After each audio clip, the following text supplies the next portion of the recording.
ang inyong tulay sa himpapawid ng serbisyo publiko. Ang Presidential Broadcast Service, Radyo Pilipinas, Radyo Publiko. Radyo Pilipinas. Radyo Publiko.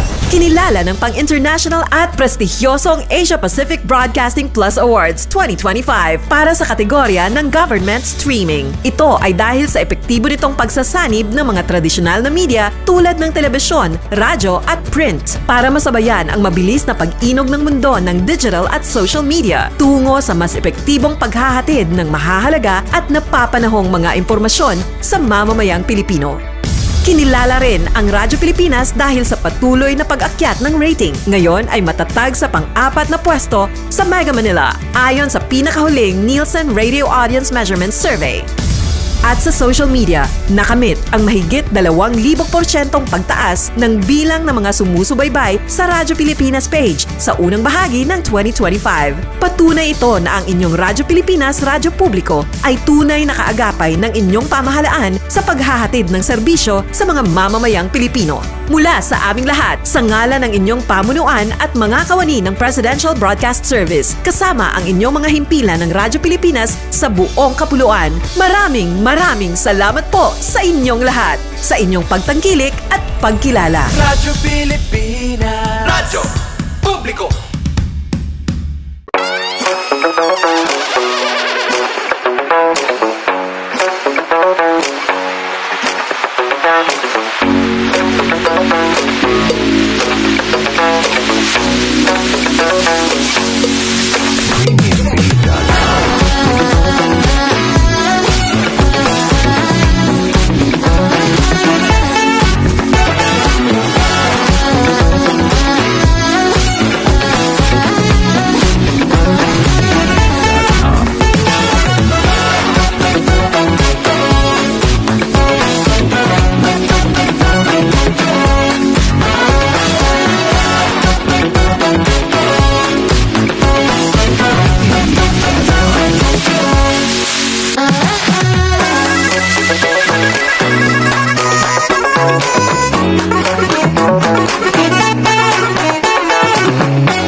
Yes, mga igala, mga adlaw ka natong tanan og welcome diri sa itong pag-uban sa itong tulumanong tambayan sa Radyo Pilipinas. Kauban ninyo Armando Feniquito, mga igala.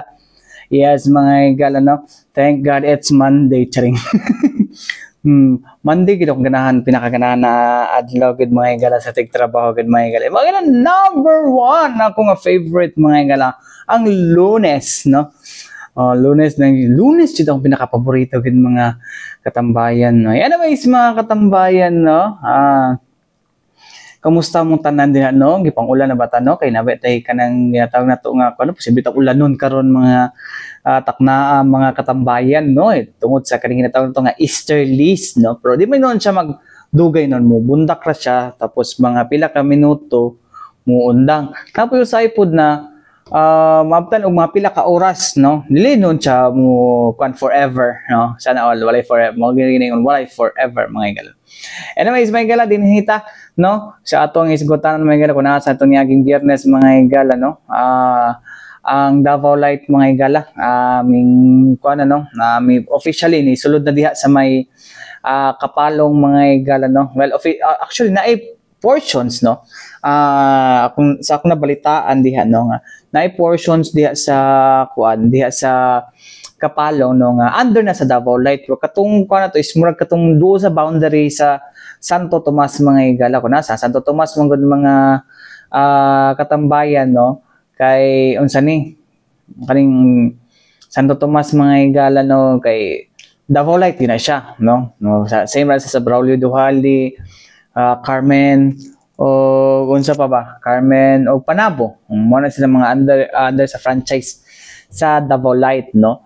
So mo na ang kuan mga igala mong naay kanang tawagan ni naay portion diha, no. Pero kan mga igala officially, no, since ang kuan mga igala ang kaning kapalong kay under na siya sa franchise sa Northern Davao Electric Cooperative o Nordeco, no. Sa unta man gid mga igala, mga tao gid dira sa kapalong mga igala, no, kay kuan man jud gusto man gid nila og kaning kuan na magbag-o na kay sigurado kakuba ilang appliances. Sumala pa ni Vice Mayor Maria Teresa Timbol mga igala, no? Sige daw kaguba ilang appliances mga higala, no? So mao to ilahang na musulod na jud sila sa kanong officially musulod gikalipay pud ni sa mga kuan po gikalipay po ni sa mga residente, no, base sa akong mga nadunggan dito during the ceremonial kuan mga higala, no, nga kuan na sila kaning gusto na gid sila nga mag Davao Light na gid sila mga higala, no, kay of course kuan daw kuno bahala daw mahal basta dili lang daw taas kay ang brownout o dili lang magsigi og brownout, no, pero napoy nagreklamo diri sa Davao pud may higala Davao Light kano sa pa man abi ba nako walay brownout ang Davao Light may ana gud na kuan gud na scenario gud mga higala gud, no, so which is ambot lang kay sa Deca Homes baka sinati mig brownout kada gabi usahay, no, pero gabi na siya may galights because siguro na inahulog diha, no, sa poste mo na isa sa mga makatrigger daw, no, sumala pa ni Sir Fermin, no, siya makatrigger ang kaning vegetation, no, kanang masangit sa unsa ni sa tawagan ni masangit sa kaning poste sa wire, no, kadlang buto tapos it will take pila ka kuan, no, kay mo automatic trip off man gud siya mga katambayan. So muna ang ilahang muna may tabo, no, so na-feel ako ng kananggingon ni Mayor ni former Mayor may galang karon board member Davao del Norte board member Al David Uy na kung mawala ang kuryente sa mga sa Deca Homes mawala pud ang tubig, no, sa BP Waterworks, no, ano kaya na charing bitaw mga higalay. Okay, gamit mo kuryente sa pagpump good mga higala og tubig, no. So mao na nga mawagid ang kuan pag labi na dito sa may kuan mag brown out na doon sa may pumping station nila. So anyways mga higala, una ta mo ginudsonan mga higala ato sa paminawon mga higala, no, ang pahayag ni Davao Light and Power Company Incorporated President and COO Engineer Enrizar Tia mga katambayan. Paminawon na to. Davao Light and Power Company Incorporated's franchise area to Davao del Norte and Davao de Oro, marking an important highlight towards bringing electricity service to more communities. To begin carrying out this mandate, the company launched the site for its digital substation and warehouse stockyard in Tagum City a few weeks ago, or in July actually. And soon after, we already installed karon atong 45 electrical distribution posts in Kapalong, Davao del Norte. And then these initial activities reflect the company's readiness to move forward with the transition process and its commitment to laying the groundwork for expanded service coverage. Davao Light is currently awaiting the Nordeco response to its request for the creation of a joint transition committee that will oversee and coordinate the transfer of operations.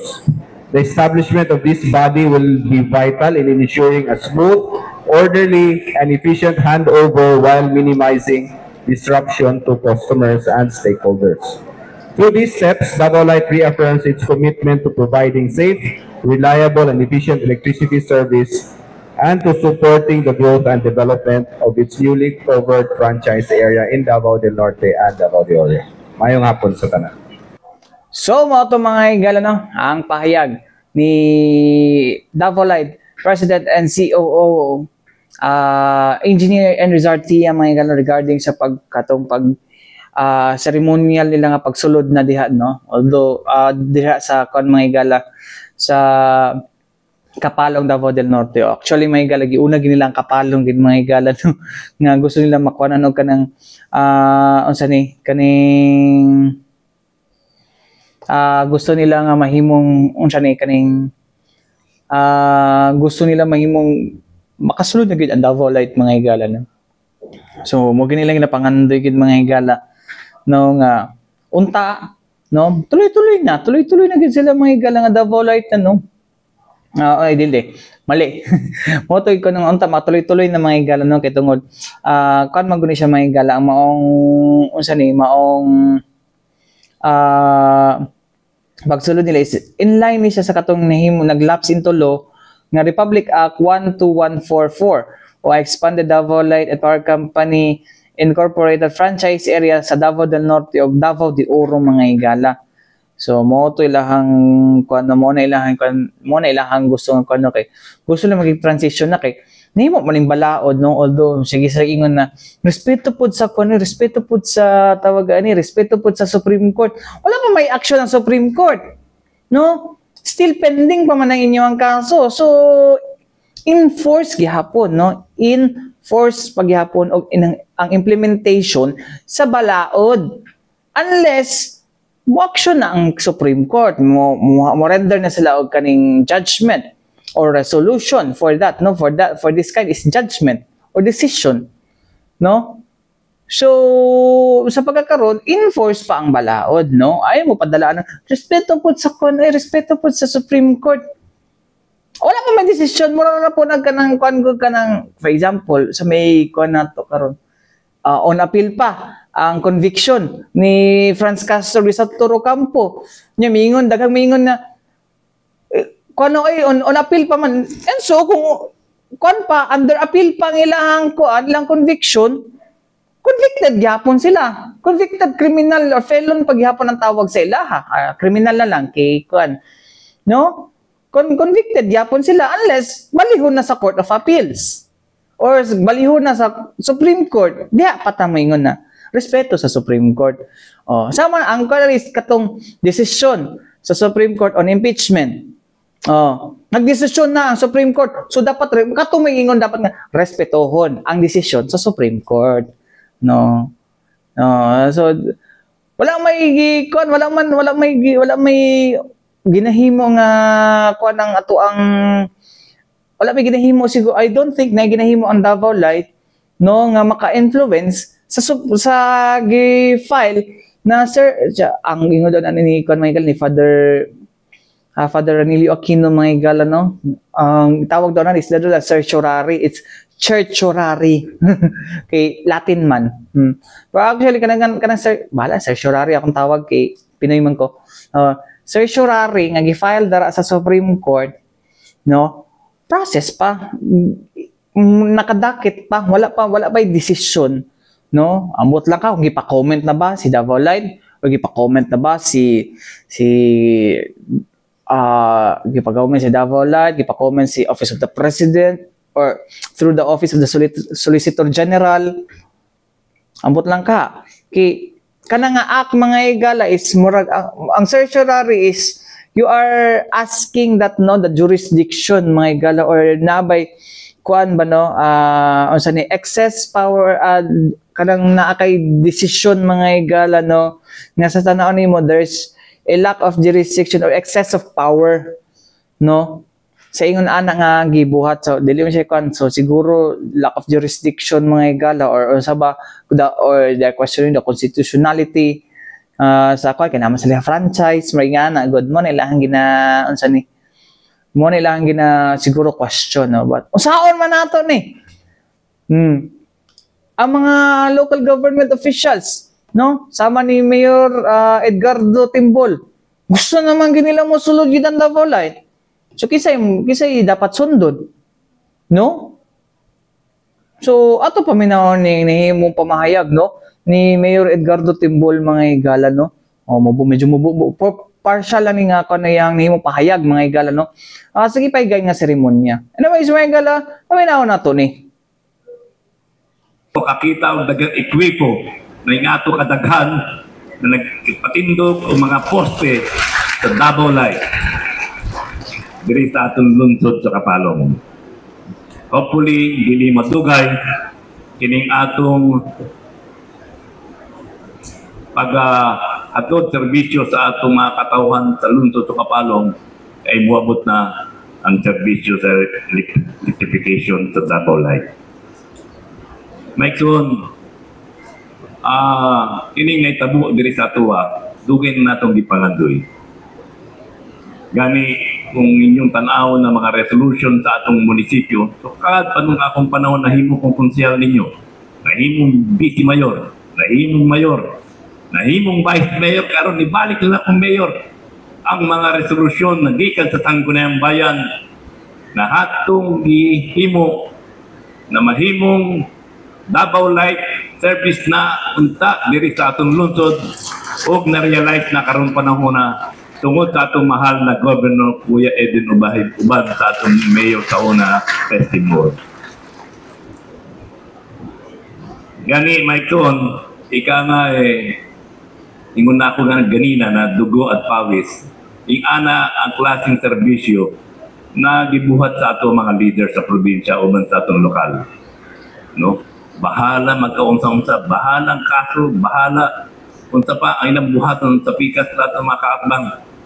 Basta makaabot lang sa tuwa ang tinuoray na serbisyo, tamang pagbayad sa atong bayaronon sa kuryente o tinuod na gyud nga serbisyo ika nga na dapat natong matagantaman na bilabay pang pila ka dekada bago nato niabot kining ang klaseng serbisyo.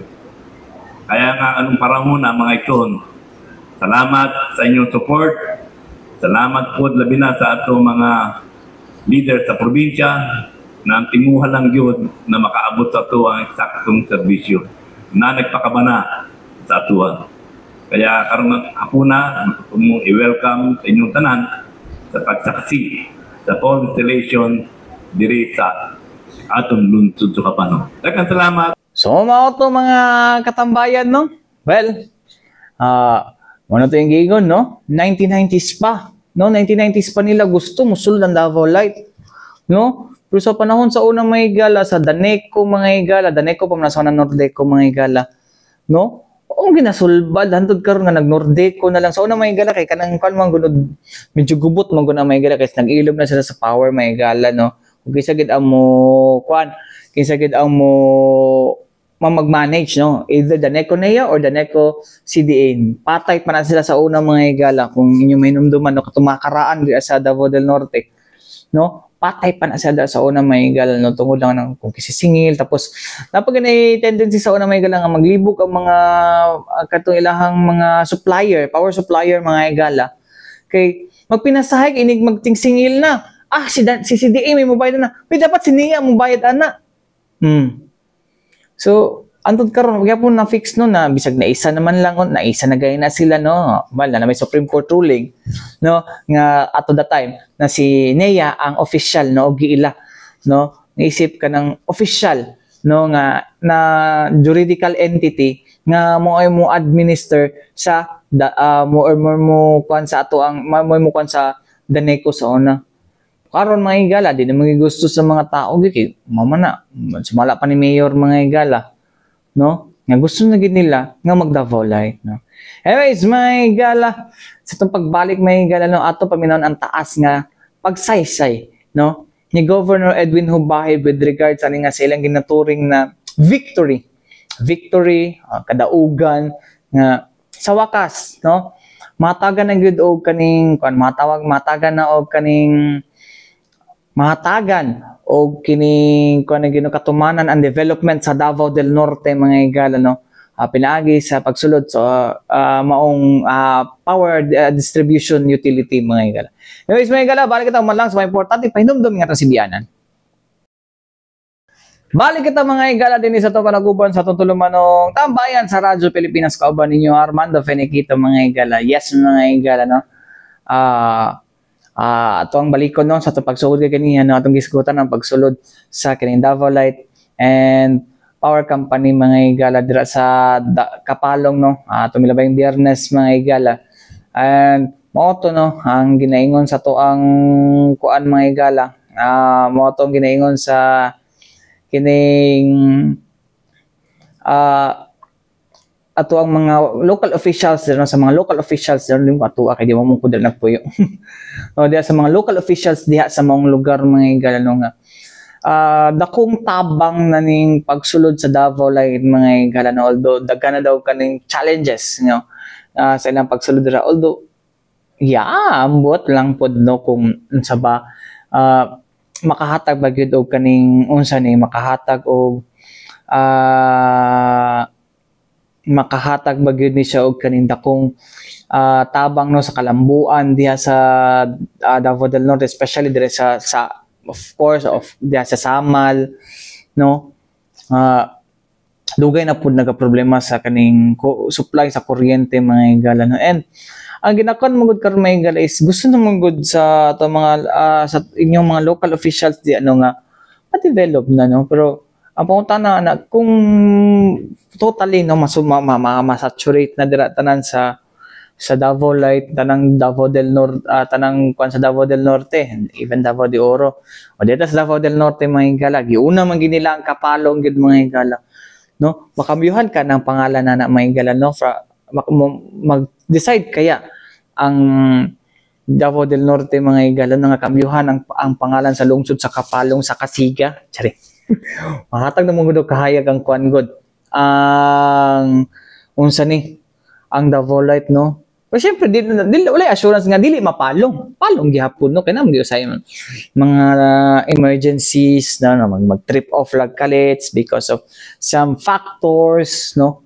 Wala kasi siguro nga dili mapalong pero nari kahayag mo nang Kasiga charing. Tama higala ay di na ta maglangan kaya to na ning kwan kung sinasanap mo na to aning storya diri ato na usang atong kuno no paminawan mga higala ang nahimong pahayag ni Governor Edwin Hubahay mga higala sa Davao del Norte no aron isaysay kung unsa mga challenges ngayahang na kuno iyang nasinatian no unsa mga hagit ang iyang nasinatian mga higala no sa pagbarog nga dapat musulod na daw ang Davao Light sa ilang lugar mga katambayan. Anyways, mga katambayan, paminaw na to ni. Ladies and gentlemen, sa ato ang tanan karong hapuna, katawan sa kapalong, mayong buntag kanatong tanan. Buntag kay nga naman para hayag. Buntag tungod kay ang dugay na natong gidamgo, dugay natong gipaninggamutan since 1998 pa. Kining atong pagpaninggamot, usap ako na gobernador, nagsugod na sila si Mayor. O I remember since 2019 na I was a governor sa ato ang probinsya. Patawag na ko ni ang problema na to sa una duhay mangulikta, di ba? Ang problema na to sa electricity sa District 1 duha ang kolektor, CDE and NIA. Yadto na ko sa Supreme Court kung sa ang Supreme Court decision o kinsa ang naay authority to collect and to give service sa tuwang First District in Davao del Norte ang ihatag sa kuha mao ang NIA. So ang CDE mo'y una na ko nga gitrabaho. Ako silang gi-invite sa office, nag-istorya mi, din gahi magiging kay gulo, so di man kaya maariglo sa maayong panag-istorya, so nahitabo nga niabot mi og ginakpanay na kay illegal ang ilahang operation. So na-clean up na to ang CDE. So next, nag-istorya mi sa NIA with I remember si JM Soto. So ginan ako si JM Soto, ang purpose nako is mahatagan og maayong serbisyo sa kuryente ang District 1 including Island Garden City of Samal, maayong serbisyo sa kuryente og adunay igong supply sa kuryente og barato nga bayranan sa atong mga end user. Ang iyang gingon, dili na ko kaya gob nga ihatag ang imong demand. So hatagi ko 2 years. Ako siya gingan, taas kayo ang 2 years. Kay following years, mag-eleksyon na po, 3 years na na. So ingon ko, hatagan tagag 1 year and 6 months. Total of 18 months. Siya, sige, paningkamutan ako. Gipangutanan ako siya, unsay dahilan, mas taas ang brownout, unya unstable ang supply sa kuryente, then very expensive ang bayranan sa kuryente nga unta nagdawat man mo subsidy coming from the national and local government units. Ang sulti niya, di daw nila makumpit ang private kay daghan kayog utang ang cooperative. O gani, nagpatabang pa siya sa kuha to negotiate sa Davao Light and Power Company, katong former president and CEO, nagisundan ni Zar, na ang utang nila dili lang sa singilon ang principal, ang bayaran, ang interest lang. So nitabang ko adto mi sa Davao Light Office, Davao. Isip inyong gobernador, ako ang nakipag-negotiate para mahatagan og another na extension sa ilahang bayranan o reconciliation sa payment. Then niabot ang 5 months after, wa gyapon nahimo, nagtawag sa kong Davao Light, wa man puy bayad gihapon bisag interest group. Kaya unsay gihimo, another meeting with Danico before. So ang sulti di gid mo kaya, asa man day dili daw nila kaya mo bayad sa ilang mga utang, ko asa man day nyo gigamit ang koleksyon, o asa man day ni karon ang kwarta sa mga consumer, o asa man pod ning kwarta nga deposit, bill deposit sa mga consumer, asa naman itanan karon? Kinsa man atong pangitaan, wala na mo anggon. So ni come up with decision nga tungod sa kadako sa inyong utang, murag more or less 300 million utang nila sa Abuitis. So ni come up with one decision nga i-let go ang Island Garden City of Samal. Ato ning ang asset sa Island Garden City of Samal mao'y ibayad sa inyong utang sa Davao Light, and para mag-focus na lang mo sa inyong serbisyo Tagum, Hangtod, Talaingot, and Davao de Oro. Then, kung sa may nahitabo, imbis nga ang naningkamot nga magkaroon tag barato nga kuryente, tarong nga supply sa kuryente, gipatawag man sila dito sa Picas Campo, sa Davao de Oro, ang Davao Light. Kauban sila si Art Milan, nga ang asset sa Island Garden City of Samal na worth mga 1 billion, ibaligya naman o 11 billion. Ang Davao de Oro naman hinoon ang nagbutbuot o desisyon. So dito nagsugod ang among away. Kaya ang kaistorya dito sa nabunturan, ang gobernador sa Davao de Oro before, lahi naman ang gobernador karon, nasundan og duha. Ang gobernador dito og ang Danico mao'y nakikistorya sa Davao Light o gipresyuhan og 11 million ang asset sa Samal. So dito nagsugod, ginan ako sila, ang inyong gusto dili tinarong. So i-file na ko ang complaint sa Congress. Dito ta nagsugod ani nga away. That was 2020. Wala na nako gitiwas ang 18 months, pag-abot og 1 year, nag-file ako complaint sa Congress, nag-solicit ko sa tanang support sa tanang barangay in area of Danico. Then barangay resolution signatures campaign gi-forward sa Sangguniang Bayan, gihatagan og support sa Sangguniang Panlalawigan. O kaning Nordico nga pangalan, ako'y nagbunyag ani. Kami ni Ayes dito sa sa unsa ni nga yes Mikos bro. O ako nagbunyag aning Nordico. Kaya ang akong pangandoy nga matarong mahatagan tag insaktong supply sa kuryente, no brownout, barato nga bayranan sa kuryente. Tama nga serbisyo sa electricity. Then,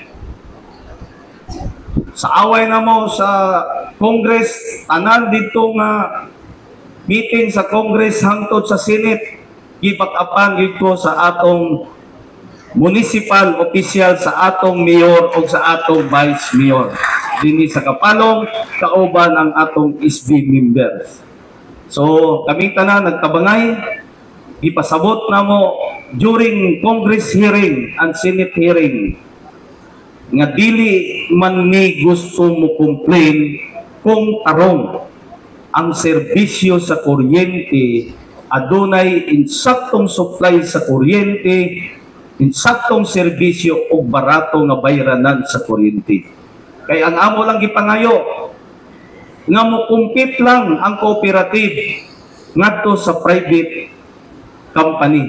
Kay nga naman, kay kung kaya sa Davao Light mo hatag og 7 pesos per kilowatt nga charges sa kuryente, nganong dili man kayahon sa Nordico before Danico nga mohatag og 7 pesos nga wala man sila gabayad og tax. Mao ni ang akong gipasabot. I-compare during Congress and Senate hearing, gina-compare nako ang Davao Light private company nakahatag og 7 pesos per kilowatt ang charge sa kuryente before 6 pesos. Then nagbayad og tax na apay CSR Community Support Program o ang mga sitio electrification, barangay electrification gisulder nila tanan. Kay kung ang LGU maoy mo gasto sa electrification, ilahang ginaripan. Compare sa cooperative, electric cooperative, wala gabayad og tax, walay refund sa consumer, walay community support program or CSP. Nagdawat og budget from national government, nagdawat og budget gikan sa probinsya, nagdawat og budget gikan sa mga munisipyo o syudad. In terms of sitio electrification, barangay electrification, no refund ang tanang kwarta. Nganong ang charges sa kuryente mo abot mag 12 pesos per kilowatt, kadako sa comparison sa presyo. Kaya gipangitaan ako sila, asa naman din tanang kwarta sa gobyerno o kwarta sa consumer. Nganong di ninyo mahatag ang barato nga presyo o insakto nga serbisyo. Kaya ang nahitabo pa sa tanan akong pagpaningkamot, kamo nakahibaloman mo nga nasuspended pag yung taong kuani. Nasuspended pa ko og 1 month sa tungod aning kuryente nga naglibog ko. Ningon pa ko, tanaw na ko sa kong suspension. Order coming from the office of the President. Tingin ko, nabuang naman gitaan eh. Kanong ako may nasuspended na ko nga perti man akong laban sa katungod sa katawan sa Davao del Norte. Ako na may gisuspended nga wagan na ko gipahibalog nga masuspended ko. O hantod karon nagatubang pa ko sa kaso nga gipile sa Nordico sa tuwa. O ang witness nako ang atong butan nga Vice Mayor Maria Teresa Timbul. Ikote, attend yun perminti sa hearing kahit na. Basig magka-problema ni mong gobernador. Pero wala na ko mahayitanan ang atong mga nagian nga kalisod. Gani dako kayo akong kalipay nga sa atong mga na-experience tungod aning maong laban karon nakita na to ang bunga. Nidaog ta sa atong laban, nidaog ta sa Congress kaduha, nidaog ta sa Senado kaduha. Kaduha ni nahatagag desisyon kay unang desisyon nabito. Karon ikaduhang desisyon, ikaduhang pagdaog, tuloy-tuloy gyud diretso kaluy-an ta sa Ginoo. Ang atong pakipaglaban nahimo na siyang Republic Act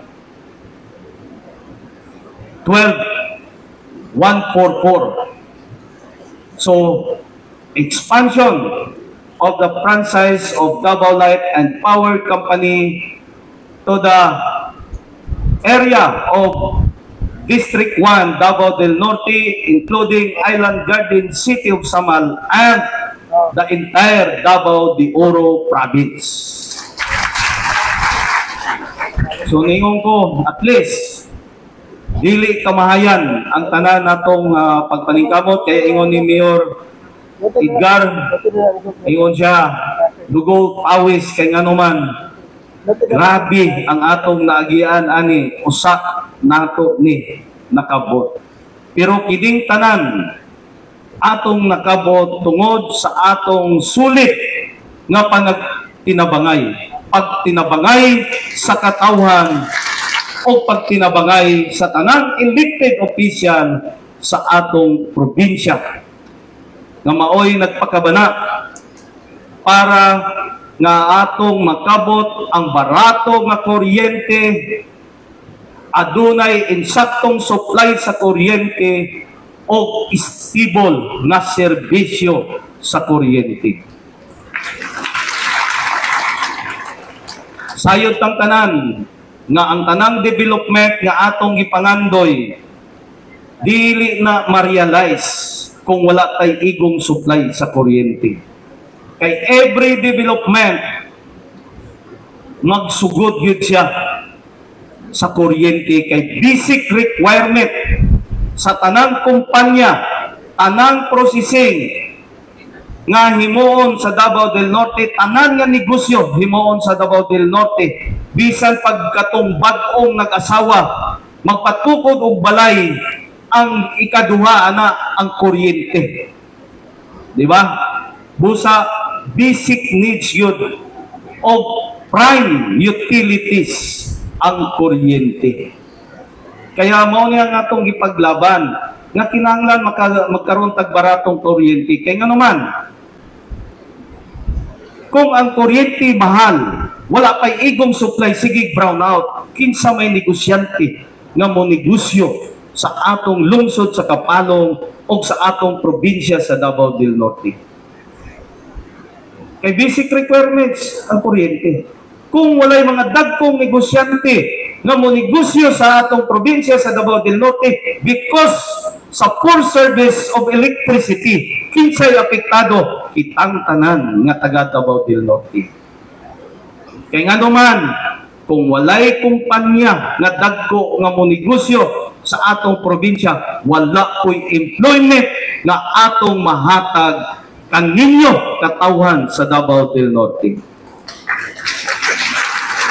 Ug mao na ang akong main goal nga nung ako gyud ni gipaglaban kuyog sa atong mga elected official nga nagsuporta sa tuwa tungod alang-alang sa future sa inyong pamilya o future sa atong incoming generation. Daghang salamat.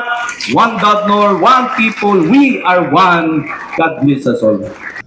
So, mga to mga higala, no? Ang pahayag ni Governor Edwin Hubahig, mga higala, no? So, mo to yang gingon kay nakatubang siya suspension tungod ana nga issue mga higala na sa Nordeco, no? Kanang seryoso gid kay siya ani gid mga higala, no? Gusto na gid niya, no? Kay sulod na bedong SM, no? Diya sila sa tagong mga higala, no? So, although ingon man ang naman yung kinana nakastorya from SM ay kalangan dili dili daw pod no nga tungod lang sa pagsulod pero factor po daw mga igala no nga mo sugdan na nila ang mong project mga igala no kay tungod na stable power supply mga igala no. So of course mga igala kay mudako magilang overhead gyud na mga igala no. Mudako ilang overhead mga igala nang kuan ko sa kuryente pa lang no kay syempre palit pa ka generator, syempre palit pa ka og kanang unsa ni kanang gasolina pa or crudo, di ba? Tapos imong appliances ikaguba so sikag ilis og appliances. Di ba? So mao na ang kuan mga igala no ang ato ang mao na ang tawagan ni kaning factor no anong kinahanglan gyud nila kanang stable mga igala. Bahalag mahal, mao na sila bahalag mahal kay mahal man daw gihapon Nordeco ingon sila. No? Balag mahal basta sigurado lang sila nga panagsa lang ang brownout dili maabot og 8 oras no. Depende pod no kay paso kaysa nag-abot 8 oras po ng brownout dras may Claveria kay gikawat or gigabas ang kining mga underground cable. Mas pila ni mga tawanan ni no. Abi siguro lang mabaligya ng mga kabling ila magabas diha mga igala no. Tawa wala po na kurentihan. Charing. Ay na kay violent na. Sadong violent. Anyways, may gana. Mga tayong oras sa ngalan sa Tibok Persa sa DXRP Radyo Pilipinas, Radyo Publiko Davao mga igala. Ako yung Nakoban Armando Feniquito. Alang sa tambahan sa Radyo Pilipinas, hantod sunod usab daghang salamat ug maayong adlaw kanatong tanan.